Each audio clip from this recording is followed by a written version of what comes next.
around the world. It was a painting at the beginning, and it was, the Spanish Republic, that at the time the government of Spain was not in Madrid, it was in Valencia, because Spain was in the middle of the civil war.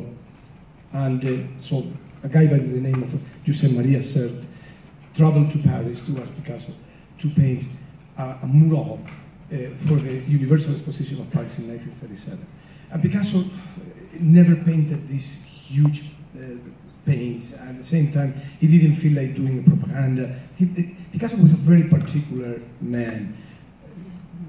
And we can talk about that, later if you guys want, when we have the time. But he offered some sketches that he had against violence, against militarity, things like that. They didn't accept that.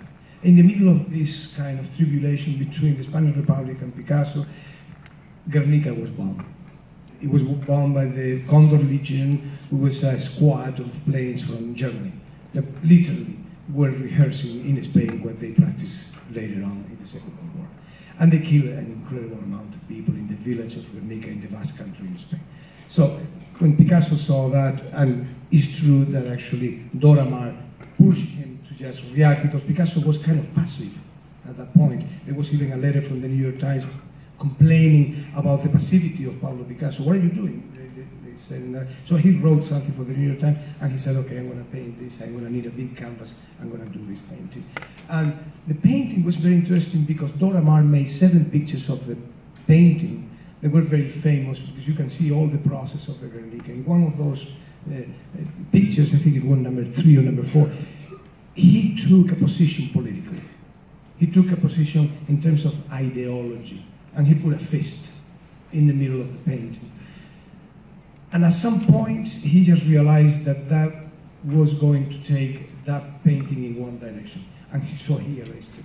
And he changed it for a candle. It's not a candle, it's a lantern that actually one of the characters is holding in the painting in the middle, very prominent in the middle, So the painting became international. Even today,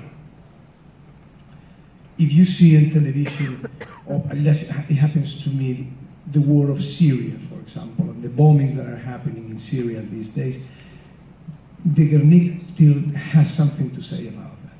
It's a painting that transcends, its time, ideologies, anything. It becomes that kind of symbol, and many people in my generation and further generations, they have had that in their bedroom. The Guernica was always there, like that painting that means that actually we should be better with each other.